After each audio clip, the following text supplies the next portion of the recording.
ہم کریں گے ہر مظلوم کی حمایت۔ السلام علیکم ناظرین، میں ہوں حورین فاطمہ اور آپ دیکھ رہے ہیں حمایتی نیوز HD چینل۔ نظر ڈالتے ہیں آج کی اہم خبر پر۔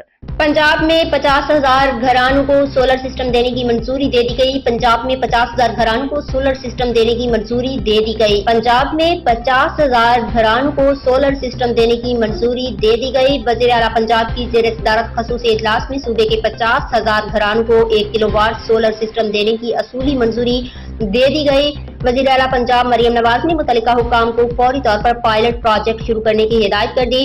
اجلاس میں شرکاء کو 1 کلو واٹ سولر سسٹم سے متعلق ٹیکنیکل امور پر بریفنگ دی گئی اور مختلف گھروں میں 1 kV سولر سسٹم لگا کر افادیت کا جائزہ لینے کی ہدایت کی گئی۔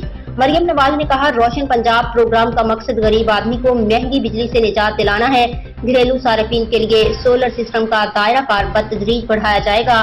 روشن پنجاب پروگرام کا مقصد مہنگی بجلی سے نجات دلانا ہے۔ مزید خبروں اور اپڈیٹ سے باخبر رہنے کے لیے دیکھتے رہیں حمایتی نیوز HD چینل۔